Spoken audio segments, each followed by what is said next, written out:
আসসালামু আলাইকুম ওয়া রাহমাতুল্লাহি ওয়া বারাকাতুহু। সম্মানিত দিনী ভাই ও বন্ধুরা, আশা করি সকলে ভালো আছেন। আজকে আপনাদেরকে এমন একটি দোয়ার কথা বলবো যে দোয়া পড়লে আপনার সকল প্রকার সমস্যার সমাধান হবে। আপনি যত অসুস্থতার মধ্যে থাকেন, যত কষ্টের মধ্যে থাকেন, যত পেরেশানি থাকুক, আপনার যতই টেনশন থাকুক, আল্লাহ তাআলা ইনশাআল্লাহ দোয়ার বরকতে আপনার সমস্ত টেনশন পেরেশানি আল্লাহ তাআলা দূর করে দিবেন। যে দোয়ার ব্যাপারে নবীজি সাল্লাল্লাহু আলাইহি সাল্লাম বলেছেন এটা জান্নাতের গুপ্ত ধন।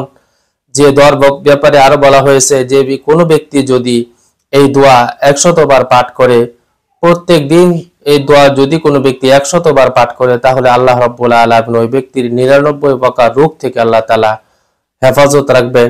যদি কোনো ব্যক্তি এই দোয়া দৈনিক 100 বার পাঠ করে, তাহলে আল্লাহ রাব্বুল আলামিন তাকে 70 প্রকার বালা মুসিবত, বিপদ আপদ, দুর্ঘটনা, অ্যাক্সিডেন্ট থেকে আল্লাহ তাআলা রক্ষা করবেন। আর এই দোয়াটি হচ্ছে এই লা হাওলা ওয়ালা কুওয়াতা ইল্লা বিল্লাহ। আমি আবারও বলছি, লা হাওলা ওয়ালা কুওয়াতা ইল্লা বিল্লাহ।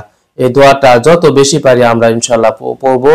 এই দোয়ার বরকতে আল্লাহ তাআলা ইনশাআল্লাহ আল্লাহ তাআলা আমাদের সকল প্রকার বালা মুসিবত, বিপদ আপদ থেকে আল্লাহ তাআলা দূরে রাখবেন এবং সকল প্রকার মনের যত নেক আশা আছে অবশ্যই আল্লাহ তাআলা আমাদের মনের নেক আশাগুলো আল্লাহ তাআলা পূরণ করবেন ইনশাআল্লাহ।